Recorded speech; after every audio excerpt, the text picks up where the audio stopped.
আজ আপনাকে একটা গল্প শোনাচ্ছি।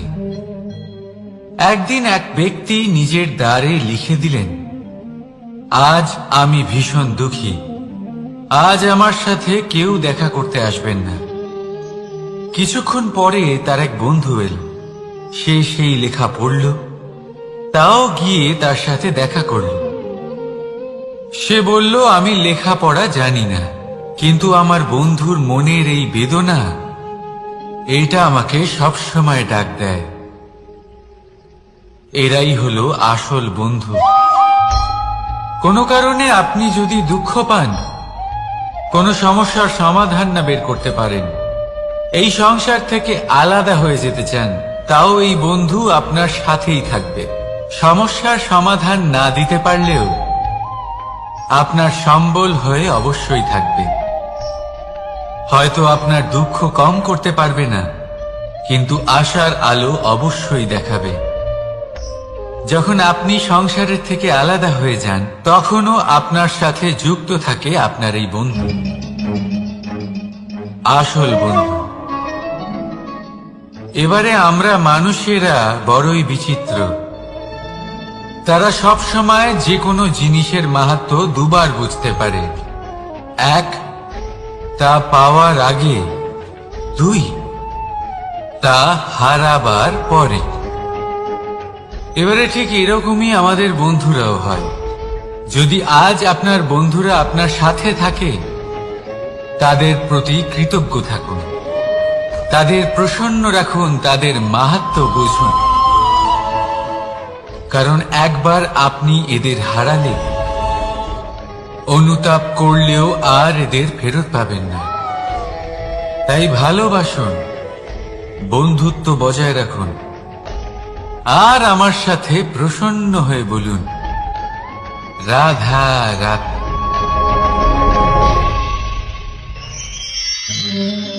আমাদের মধ্যে বহু মানুষ মাঝে মাঝে নিজেকে অকর্মণ্য মনে করি। ভেবে নি যে এত চেষ্টা করার পরেও কিছুই পেলাম না, আর হয়তো পরেও কিছুই পাব না। আর সেই জন্য নিজের জীবনের সমস্ত বোঝা অন্য কারোর কাঁধে চাপিয়ে দিই, নিজের ওপরে বিশ্বাস হারিয়ে ফেলি। কেন বুঝতে পারেন না এই কথাটা? যে যতক্ষণ না পায়ে কোনো কাঁটা ফুটবে, ব্যক্তি কি করে বুঝতে পারবে যে এরপর থেকে নিচে তাকিয়ে চলতে হবে? সূর্যকে নিজে জ্বলতে হয় যাতে বাকিদের প্রকাশ দিতে পারে সে। রাতের অন্ধকারের সাথে লড়াই করার জন্য চন্দ্রিমাকে আকাশে একা উজ্জ্বল হতে হয়। নদী নিজের যাত্রা কি করে করে, নিজের পথ কি করে নির্মাণ করে? সে পাথরের সাথে লড়াই করে তা বানায়। যদি স্বয়ং আপনি নিজের সাহায্য করতে অক্ষম হন, তাহলে নিশ্চিতভাবে আপনার এই জীবন ব্যর্থ হয়ে যাবে। তাই মনে রাখবেন, এই সংসারে নিজের জীবনের ভার নিজের কাঁধেই বহন করতে হয়। অন্যের কাঁধের ওপর শুধুমাত্র পরলোক যাত্রা হয়। সেই জন্য এই সংসারে জীবিত সেই যে আত্মনির্ভর।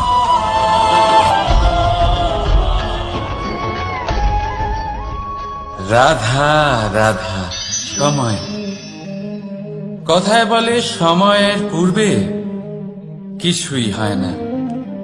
প্রতিটা ঘটনার একটা সময় থাকে। সময়ের আগে না সূর্যোদয় হয়, আর না সূর্যাস্ত হয়। সময়ের পূর্বে গাছে না ফুল ফোটে, না ফল ধরে।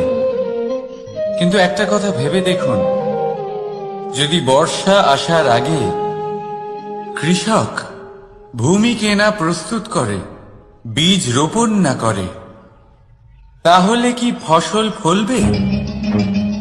যদি কোনো যোদ্ধা যুদ্ধের পূর্বে নিজের অস্ত্রের ধার না দেয়, তাহলে সে যুদ্ধ কি করে লড়বে? এর মানে এটাই হলো যে সময় আপনার যখন আসার তখন অবশ্যই আসবে, কিন্তু ততক্ষণ এটাও গুরুত্বপূর্ণ যে আপনি নিজেকে তার জন্য তৈরি রাখুন। কারণ এই সুযোগ, এই কথাটা শুনতে যত ছোট, এটা আসেও ততটা কম সময়ের জন্য, তারপর চলেও যায়। এবার যদি সুযোগ আপনার হাতে আসে আর আপনি তার জন্য তৈরি না থাকেন,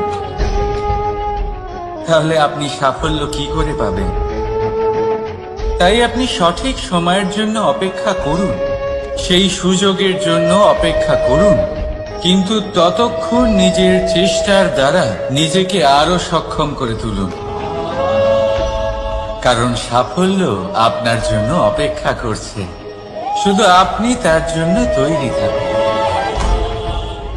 রাধা রাধা। কথা মানুষের পাওয়া সবচেয়ে অদ্ভুত উপহার। এই কথাই মানুষকে এই সংসারের সমস্ত প্রাণীর থেকে ভিন্ন করে তোলে,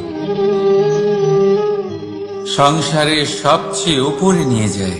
এই কথার কারণেই আমরা একে অপরের সাথে ভাব আদান প্রদান করি। আমি আমার মনের ভাবনা অন্য কাউকে ব্যক্ত করতে পারি, অন্য কেউ তাদের ভাবনা আমাকে ব্যক্ত করতে পারে। এই কথাই আমাদের সবচেয়ে বড় ঢাল। এবারে দেখুন, আপনি নিশ্চয়ই লক্ষ্য করেছেন, কারোর কথা মধুর হলে লোকে তাকে ভালোবাসে, তাকে নিজের বন্ধু বানায়। সেইভাবেই যদি কারোর কথা কঠোর হয়, তাহলে লোকে তাকে ঘৃণা করে, তাকে নিজের শত্রু মনে করে। এই কথাই ভাষা হয়ে আমাদের ইতিহাস রচনা করে। তবে আমরা কি সত্যি বাণীর বিষয়ে অতটাই ভাবি যতটা আমাদের ভাবা উচিত? ভেবে দেখুন, মানুষের কথা বলতে শিখতে কত সময় লাগে। কোনো বালক 1.5 বছর বয়সে কথা বলতে শেখে, কেউ 2 বছরে, কেউ 3। এবার দেখুন, মানুষ 1.5 বছর বয়সে কথা বলতে শিখে গেলেও তার কি বলা উচিত এটা সারা জীবনেও শিখতে পারে না। এর উপরে মনোনিবেশ করুন, এটা বোঝবার চেষ্টা করুন কি বলা উচিত। নিজের কথা শুদ্ধ করুন, নিজের কথা মধুর করুন, আর সেই মধুরতার সাথে আমার সঙ্গে বলুন, রাধা রাধা। এই লক্ষ্য আসলে কি? এই লক্ষ্য তাই যা আমরা পেতে চাই। এই সংসারে সুখী কে হয়? সুখী সেই যে তার লক্ষ্য পেয়ে গেছে। দুঃখী কে হয়? দুঃখী সেই যে তার লক্ষ্য এখনো পায়নি। এবারে প্রশ্ন এখন এটাই যে লক্ষ্য সবাই পেতে চায়, লক্ষ্য পাওয়ার জন্য সবাই প্রাণপণ চেষ্টাও করে, তাহলে সবাই তাদের লক্ষ্যে পৌঁছতে পারে না কেন? ঠিক আছে, কোথাও না কোথাও কিছু না কিছু কমতি থেকেই যায়, যাই বাধা থাক। আজকে আমি আপনাকে একটা উপায় বলবো এই লক্ষ্য পাওয়ার জন্য। একটা কাগজ নিন, তাতে একটা চিহ্ন বানান, সেটাই হবে আপনার লক্ষ্য। এবারে সেই লক্ষ্যে পৌঁছানোর একটা পথ বানান। এবারে এই যাত্রাকে ভিন্ন ভিন্ন ভাগে বিভাজন করে দিন। এবারে এটা হলো আপনার পরিকল্পনা। এবার এই পরিকল্পনা ক্রমানুসারে আপনি পালন করতে থাকুন, এটাই হবে আপনার চেষ্টা। এবার এইভাবে যদি আপনি চেষ্টা করতে থাকেন, যাই আপনার কল্পনা হোক না কেন, তা বাস্তব অবশ্যই হবে।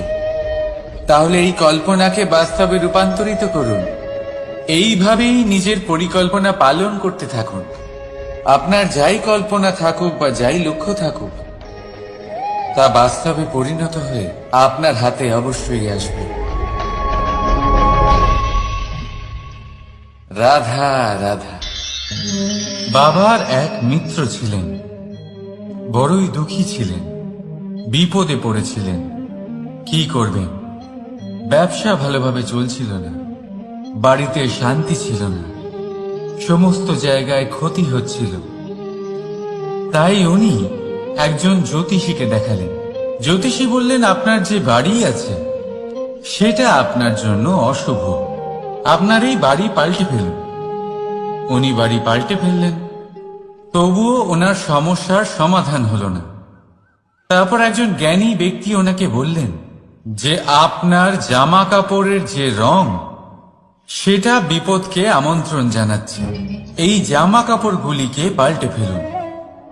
উনি সেগুলো পাল্টে ফেললেন, তাও সমস্যার সমাধান হলো না।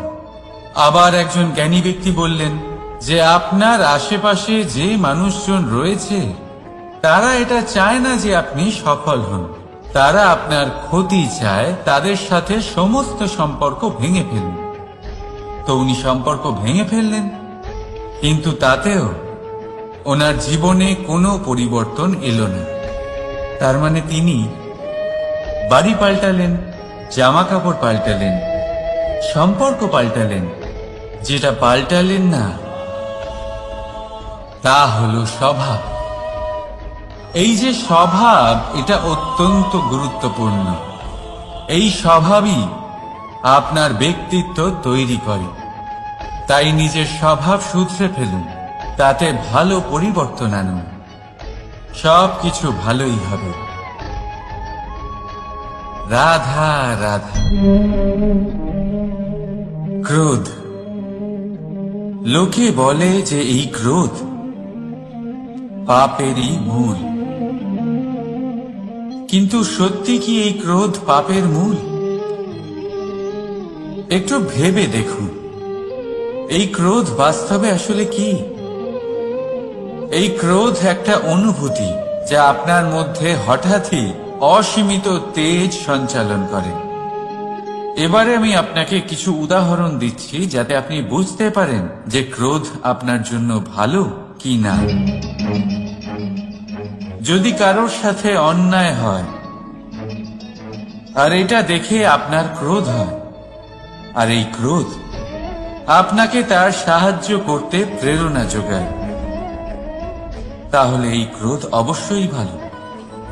যদি কোথাও আপনি দেখেন যে কোনো নারীর উপরে অত্যাচার হচ্ছে আর সেটা দেখে আপনার ক্রোধ হয়, আর এই ক্রোধ আপনাকে তার সাহায্য করতে সাহস যোগায়, তাহলে এই ক্রোধ অবশ্যই ভালো।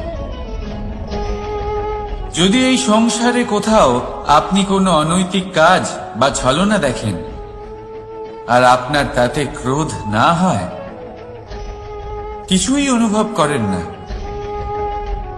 তাহলে এটা কাপুরুষতা। তার মানে এটাই যে আপনি আপনার মনুষ্যত্ব হারিয়ে ফেলেছেন। তাই এটা বোঝার চেষ্টা করুন, আপনার ক্রোধের তেজের ব্যবহারের উপরে নির্ভরশীল হল এই ক্রোধ আপনার জন্য পাপের সমান, নাকি এই ক্রোধ আপনার জন্য পুণ্যের স্থাপক। রাধা রাধা। মোহ। শাস্ত্রে লেখা আছে যে মোহ শুধু সেই ব্যক্তিকেই নয়, বরং সেই আরেক ব্যক্তিকেও বিনাশ করে দেয় যার ওপরে সেই মোহ আছে। এবারে লোকে কি করেন, এই শাস্ত্রে লেখা কথাগুলি শুধু শাব্দিক অর্থে নেন। এই মোহ দেখুন, এটা শুভ হতে পারে, শুধু এর রূপ ভিন্ন ভিন্ন হয়, এটা ভালো করে বুঝতে হবে। এবারে মোহ যদি কোনো বস্তুর উপরে থাকে তাহলে তা লালসা হয়ে যায়। মোহ কোনো বিশেষ ব্যক্তির উপরে হয়ে গেলে তা প্রেম নয়, আকর্ষণ হয়ে যায়। মোহ কোনো চাহিদার উপরে হয়ে গেলে তা বাসনা হয়ে যায়। মোহ বিজয়ের উপরে হয়ে গেলে তা কুণ্ঠা হয়ে যায়। মোহ নিজের সংস্কৃতির উপরে হলে আপনাকে সংস্কৃতির রক্ষক বানায়। যদি এই মোহ নিজের গুণের উপরে হয় তাহলে সেই শিল্প দ্বারা আপনি এই সংসারে অদ্ভুত সব কাজ করতে পারবেন। এবারে এটা আপনার উপরে নির্ভরশীল যে এই মোহকে আপনি সৃজনের আধার বানাতে চাইবেন, নাকি বিনাশের অস্ত্র বানাতে চাইবেন? ভেবে দেখুন, সিদ্ধান্ত আপনার। রাধা রাধা। অভিমান, আত্মসম্মান, অহংকার, দেখতে গেলে এই তিনটি শব্দ ভিন্ন ভিন্ন, কিন্তু এর মূল আধার একই, আত্মসম্মান। এবার যদি কথা বলি আপনার শরীরের, আপনার সংস্কৃতি, আপনার সম্পর্কে, তাহলে অভিমান থাকা স্বাভাবিক। এবার যদি কথা বলি আপনার ব্যক্তিত্ব নিয়ে, আপনার আদর্শ নিয়ে, আপনার বিচারধারা নিয়ে, তাহলে আত্মসম্মান হলো একটা গুণ। যদি এইভাবে বলা হয় যে আমি এই কার্য কারোর সাহায্য ছাড়া, সহযোগিতা ছাড়াও করতে পারি, তাহলে এটা আত্মসম্মান, আর এটা সঠিক। যদি এভাবে বলা হয় যে আমি এই কার্য কারোর সাহায্য ছাড়াই বা কারোর সহযোগিতা ছাড়াই করে ফেলেছি, তাহলে এটা অভিমান, এটাও সঠিক। কিন্তু এই কার্য শুধুমাত্র আমিই করতে পারি আর কেউ নয়, এটা অহংকার। তাহলে এই শব্দ এবং তার অর্থ বোঝার চেষ্টা করুন। জীবন ধারণের এক নতুন পথ খুঁজে পাবে। রাধা রাধা। সংসারে প্রত্যেক ব্যক্তি কোনো না কোনো রূপে ঈশ্বরকে মানে। কেউ মূর্তি রূপে, তো কেউ তত্ত্ব রূপে, কেউ ভাবনা রূপে, আবার কেউ স্বভাব রূপে। কেউ নিজের মধ্যে পরমাত্মা খোঁজে, আবার কেউ অন্যের মধ্যে। কারোর কাছে জ্ঞানই পরমাত্মা। সংসারে প্রত্যেক মানুষই কোনো না কোনো রূপে তার ঈশ্বরকে পেয়েই যান। কিন্তু একটা কথা বলবো, ঈশ্বর প্রথমেই নিজের একটা স্বরূপ পৃথিবীতে আপনার কাছে পাঠিয়ে দিয়েছেন। সেই স্বরূপ হল আপনার মাতা, আপনার মা। সেই মা যিনি আপনাকে জন্ম দিয়েছেন, আপনাকে বাঁচতে শিখিয়েছেন, আপনাকে সংস্কার দিয়েছেন। যদি আপনি কখনো কোনো অনুচিত পথে অগ্রসর হয়েছেন, তখন তিরস্কার করে আপনাকে সঠিক পথে এনেছেন। যদি আপনি এই সংসারে অসফল হয়েছেন, তখন তার আঁচলের উষ্ণতা দিয়ে আপনাকে আশ্বাস জুগিয়েছেন। সেই সমস্ত কাজ করেন এই মা, যা ঈশ্বরও করে। সেই জন্য মনে রাখবেন যে এই সংসারে আপনার সবচেয়ে প্রথম ঈশ্বর যদি কেউ থাকে, তাহলে তা আপনার মা। প্রত্যেক প্রতিমাতেই ঈশ্বর নাই থাকতে পারে, কিন্তু প্রত্যেক মায়ের মধ্যে ঈশ্বর অবশ্যই থাকে।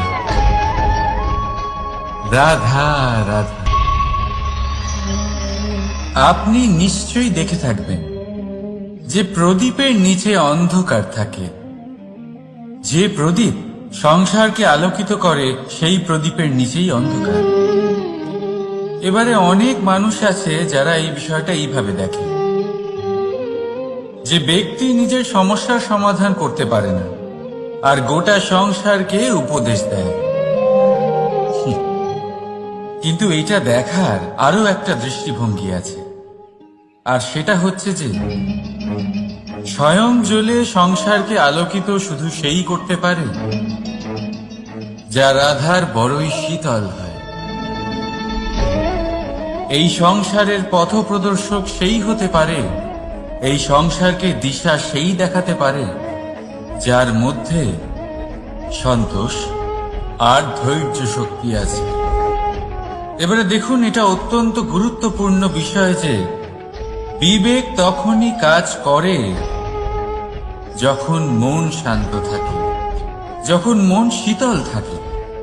তাই যদি আপনি এই জীবনে কোনো বড় কর্ম করতে চান, তাহলে সর্বপ্রথম আপনার এই মনকে, এই বিবেককে, এই হৃদয়কে, এই আধারকে, এই ভূমিকে শীতল রাখতে শিখুন। ধৈর্য ধরুন। সংসারে এমন কিছু নেই যা আপনি করতে পারবেন না। রাধা রাধা। এই প্রদীপ দেখতে পাচ্ছেন আপনি, নিজেও জ্বলে আর এই বাতিকেও জ্বালিয়ে রাখে, আর এই সংসারকে প্রদান করে প্রকাশ। অন্ধকারাচ্ছন্ন ব্যক্তিকে প্রদান করে আশার আলো। কিন্তু এটা কখনো ভাবে না যে সেই মাটি কেমন হবে যা দিয়ে এটা তৈরি করা হয়েছে, সেই কুমোর কেমন হবে যে একে আকার দিয়েছে। ভাবে না যে একে কিনেছে তার বাড়ি কেমন হবে, তা কতটা সুসজ্জিত। কিচ্ছু নয়, শুধু এই সংসারকে প্রকাশ প্রদান করে। আর হয়তো সেই জন্যই প্রদীপকে এত ভালোবাসা হয়। সে নিজের বা অন্যের বাড়ি দেখে কখনোই জ্বলে না, সে জ্বলে শুধু অন্ধকারের সাথে লড়াই করতে। তাই আপনিও নিজের ব্যবহার এই প্রদীপের মতো করে তুলুন। নিজের পরিচয় সরিয়ে নিঃস্বার্থভাবে কর্ম করে যান, আর নিজের জন্য এক নতুন, এক বিশাল, এক অদ্ভুত পরিচয় তৈরি করুন। রাধা রাধা। এই সংসারে প্রত্যেক ব্যক্তি বড় কিছু করতে চায়, এমন কিছু যা এই সংসারে কেউ আগে কখনো করেনি। এমন জায়গায় পৌঁছতে চায় যেখানে এর আগে কেউ কখনো পৌঁছতে পারেনি। আর কেউ এতে সফলতা অর্জন করে, কিন্তু কিছু মানুষ অসফল হয়। কেন? এটাই আমার প্রশ্ন। না তো তাদের ইচ্ছেতে কোনো কমতি থাকে, না কমতি থাকে তাদের চেষ্টায়। তাহলে কেন এরা পিছিয়ে পড়ে? এর উত্তর বড়ই সরল। এই সংসার আপনাদের বলি কিভাবে। আপনারা সকলে সংসারে মহান কাজ করতে চান, সেই মান, সেই সম্মান পেতে চান যা এর আগে কেউ কখনো পায়নি। কিন্তু আপনার সমস্যা এটাও যে এই কাজে সংসার আপনার সাথে থাকছে না। বড়ই অদ্ভুত ব্যাপার। দেখুন, ভুলে যান গোটা সংসারকে, জীবনে একা একা এগিয়ে চলুন। গঙ্গোত্রী থেকে যখন একটি জলের ফোঁটা বেরোয় তখন সেটা শুধু এক বিন্দু জল। তারপরে যখন সে তার যাত্রা শুরু করে অন্য জলের ফোঁটার সাথে মিশে, তখন সে স্রোতে পরিণত হয়, গঙ্গাতে পরিণত হয়। যদি আপনি জীবনে এগোতে চান তাহলে একলা এগোতে শিখুন, নির্ভীক হয়ে, সাহসের সাথে, ধনাত্মক চিন্তা নিয়ে জীবনে এগিয়ে চলুন, একা এগিয়ে চলুন। আর দেখবেন সেই মান, সেই সম্মান আপনার জন্যই অপেক্ষা করে আছে। রাধা রাধা। কর্ম। মানুষ সর্বদা কর্ম করতে থাকে, আর এই কর্মের জন্যই সে মান, সম্মান, ধন, প্রতিষ্ঠা লাভ করে। এবার মানুষ সবসময় চেষ্টা করে যাতে সে ভালো কর্ম করে যায়। তাহলে আপনাকে বলি, শুধু ভালো কর্ম করাই আবশ্যক নয়, তার থেকে বেশি জরুরি হলো এই খারাপ কর্মকে বোঝা আর তার থেকে দূরে থাকা। কারণ যখনই আপনি কোনো সঠিক কাজ করেন বা ভালো কাজ করেন, কেউ তা মনে রাখে না। কিন্তু এই সংসারে বিষয়টা হলো এরকম, আপনি একটা খারাপ কর্ম করুন আর সেটা সবার মনে থাকে। এই খারাপ কর্ম কাজলের এক কৌটোর মতো হয়, আপনি যতই চেষ্টা করুন বাঁচিয়ে ব্যবহার করার, কিন্তু এই কালিমা কোথাও না কোথাও অবশ্যই লেগে থাকে। সেই জন্য জীবনে ভালো কর্ম অবশ্যই করুন, কিন্তু তার থেকেও বেশি জরুরি হলো এই খারাপ কর্মের থেকে দূরত্ব বজায় রাখা। আর এটা অবশ্যই করব। রাধা রাধা। সংসারে সমস্ত জায়গায় এই ব্যবসা চলতে থাকে। কিছু পাওয়ার জন্য কিছু দিতে হয়, লাভের জন্য কিছু বিনিয়োগ করতে হয়। যদি কারোর অনুভূতি জানতে হয়, তাহলে নিজের অনুভূতিকে ব্যয় করতেই হবে। এবার দেখুন না, কারোর আসল চেহারা যদি জানতে হয়, তাকে স্বাধীনতা দিয়ে দেখুন। যদি কারোর মনের শুদ্ধতা জানতে হয়, তাহলে তাকে ঋণ দিন। যদি কারোর গুণ জানতে হয়, তাহলে তার সাথে একসঙ্গে বসে ভোজন করুন। যদি কারোর ধৈর্যের পরীক্ষা নিতে হয়, তাহলে তাকে তার প্রিয় কাজ করতে বারণ করে দেখুন।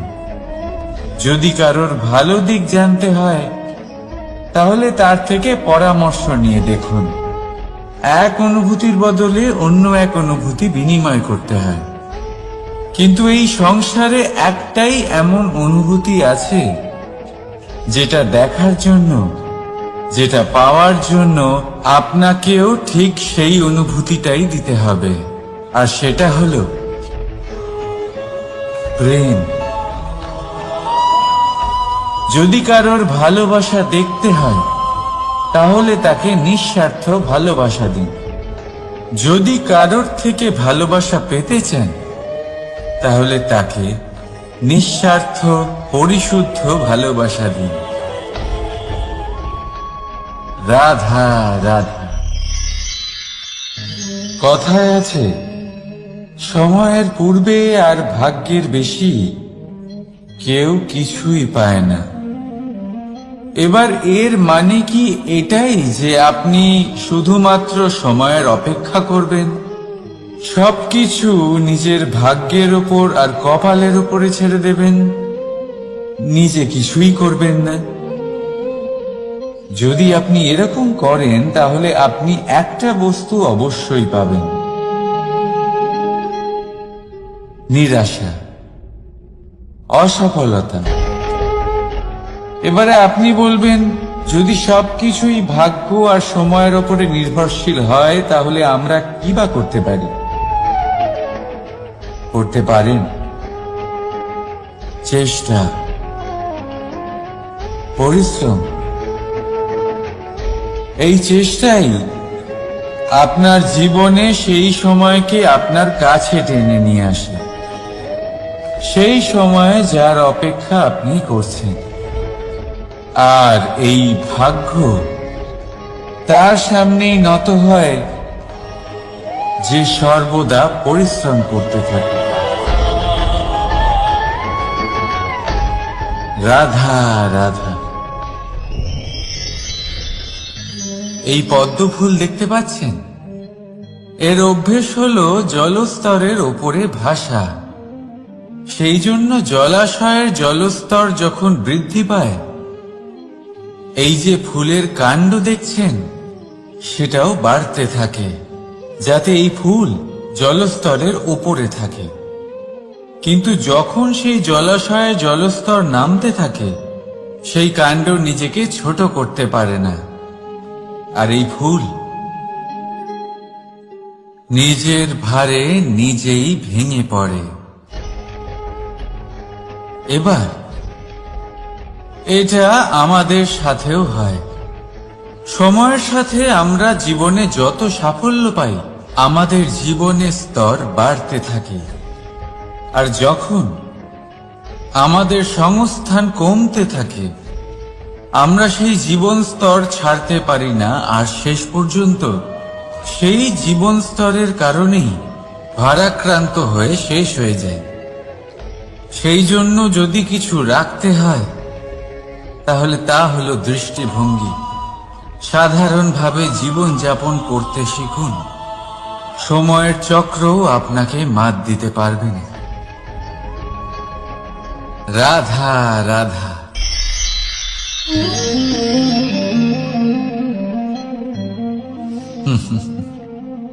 সময়, এই সময় না কোনো ব্যক্তি, না জীব, না বস্তু, তাও সময় জীবিত থাকে।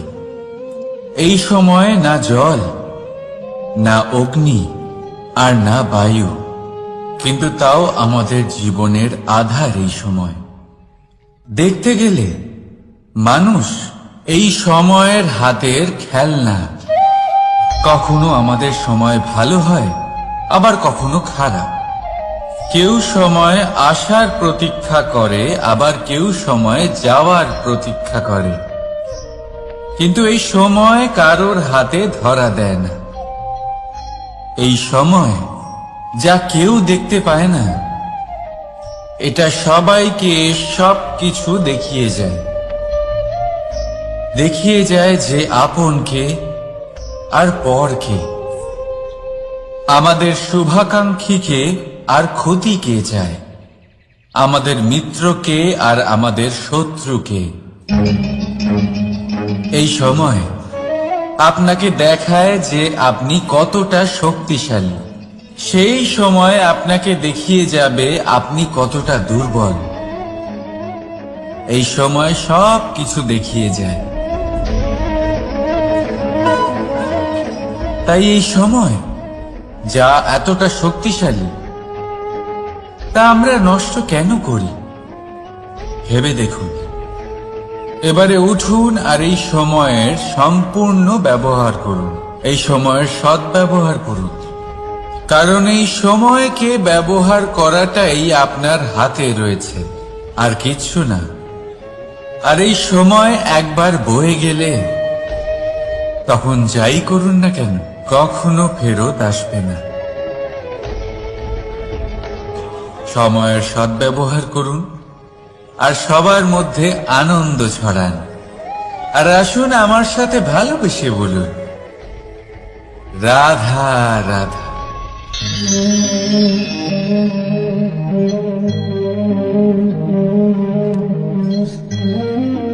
এই জল দেখতে পাচ্ছেন আপনি? এটা ঘোলা জল, এতে ময়লা মিশে আছে। কিন্তু যদি আপনি এটা কিছুক্ষণ এমনি ফেলে রাখেন, তাহলে দেখবেন এই ময়লা আপনা থেকেই নিচে থিতিয়ে পড়বে। কিন্তু এই পাত্রটা নাড়াতে থাকলে এমনটা হবে না। শান্ত ছেড়ে দেবেন, তবেই এই ময়লা নিজেই নিচে চলে যাবে। ঠিক সেইভাবেই যখন আমাদের জীবনে কোনো সমস্যা আসে, কোনো অশান্তির সৃষ্টি হয়, তখন উত্তেজিত হয়ে পড়লে, নিজের সংযম হারিয়ে ফেললে আমরা এর সমাধান পাব না। শান্ত থাকলে তখনই সমস্যার সমাধান পাব। তাই মনে রাখবেন, ধৈর্য আর সংযম দ্বারা শান্ত মনে বিচার করলে যত বড়ই সমস্যা হোক না কেন, তার সমাধান আপনি অবশ্যই পাবেন।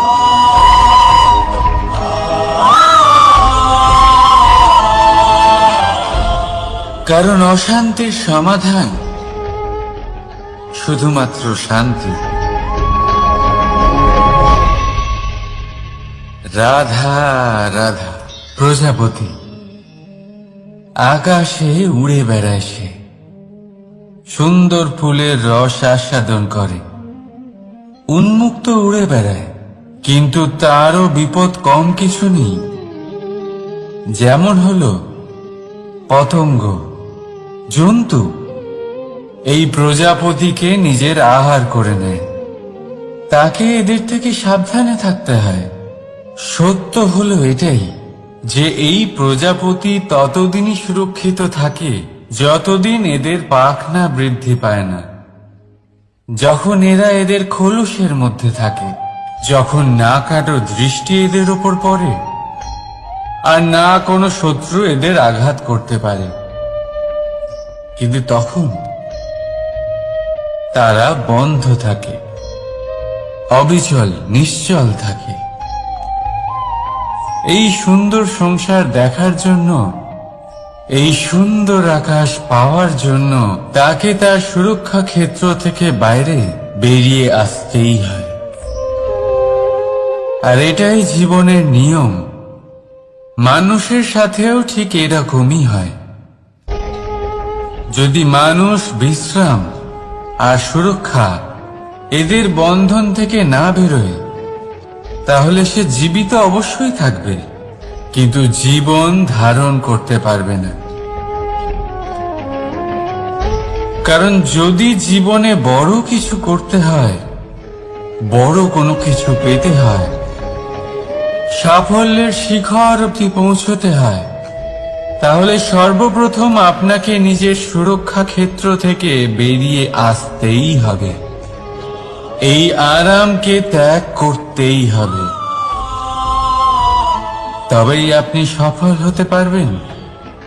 তবেই আপনি এই প্রজাপতির মতো আকাশে উড়ে বেড়াতে পারবেন।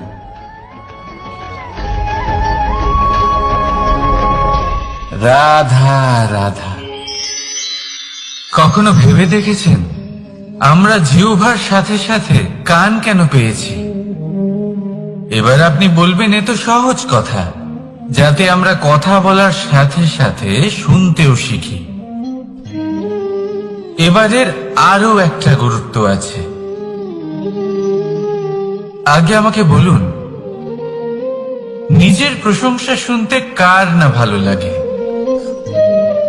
সবারই ভালো লাগে। এটাই হলো মূল কথা। যদি এই কান দিয়ে আপনি নিজের প্রশংসা শুনতে চান, তাহলে সর্বপ্রথম এই জিহ্বা দিয়ে অন্যের প্রশংসা করতে শিখুন।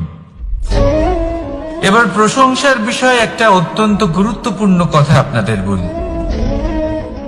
কখনো যদি কারোর প্রশংসা আপনি করেন, তাহলে সবার আগে সেই ব্যক্তির উৎসাহ বেড়ে যায়। আর তারপর নিজে যদি ভেবে দেখেন, তাহলে নিজের মনেও সন্তুষ্টি আর প্রশান্তি চলে আসে। আর একবার যদি এই মন প্রশান্তিতে ভরে যায়, তারপরে কেউ প্রশংসা করুক বা না করুক, কিচ্ছু যায় আসে না। সেই জন্য সবসময় অন্যের সম্মান করবেন, স্নেহ করবেন, প্রশংসা করবেন, সুখ ভাগ করে নেবেন। যার মধ্যে যেটা ভালো আছে তা বলুন, তাকে মনে করান তিনিও ভালো, তার উৎসাহ বাড়িয়ে তুলুন। তিনি জীবনে সামনে এগোবেন, আর এই ব্রহ্মাণ্ড আপনাকে কখনো পিছিয়ে থাকতে দেবে না। রাধা রাধা। সত্য এবং অসত্য দুটোর মধ্যে পার্থক্য কি আছে? পার্থক্য হলো অ অক্ষরটার। এবার অ দিয়ে হতে পারে আরম্ভ, অ দিয়ে হতে পারে অন্ত। সত্য হলো সেটা যেখানে সমস্ত পথের আরম্ভ হয়। অসত্য সেটা যেখানে সমস্ত পথের শেষ হয়। এবার এরা চলতে হয়তো পারে না, কিন্তু তাও ছাপ রেখেই যায়। সত্য সেই ছাপ রেখে যায় যা একটা উজ্জ্বল উৎকৃষ্ট উদাহরণ হতে পারে, আর অসত্য সেই উদাহরণ তৈরি করে যা একটা কলঙ্কিত ইতিহাস তৈরি করে। এখন আপনি আগামী সময়ের জন্য কেমন ছাপ রেখে যাবেন, এই সিদ্ধান্ত পুরোপুরি আপনার। রাধা রাধা। চলুন একটা প্রশ্ন করি। কোন মানুষকে জিজ্ঞাসা করবেন যে সে মূর্খ, অলস, বিবেকহীন, অসফল, এইসব বিশেষণ দিয়ে নিজেকে পরিচিত করতে চাইবে? না। কাউকে জিজ্ঞাসা করুন আপনি কি মূর্খ, না। আপনি কি অসফল হয়েছেন? না। আপনি কি বিবেকহীন? না। এবার বলুন, আপনি জীবনে মূর্খ ও বিবেকহীন হবার জন্য কোনো ভালো পরিকল্পনা বানিয়েছেন? উত্তর পাবেন না। কারণ কোনো পরিকল্পনা বানানো হয় না যাতে আপনি মূর্খ বা অসফল হন। মানুষ মূর্খ বা অসফল তখন হন যখন কোনো পরিকল্পনাই থাকে না। দেখুন, একটাই ছোট জীবন, তাকে স্থির করুন যাতে অনেক বেশি সংখ্যক মানুষকে আপনি জুড়ে রাখতে পারেন, অনেক বেশি শান্তি পেতে পারেন, অধিকতর সাফল্য লাভ করতে পারেন, বেশিরভাগ মানুষের পথপ্রদর্শক হয়ে তাদের মঙ্গল করতে পারেন। অসফল হয়ে বাড়িতে বসে থাকার চেয়ে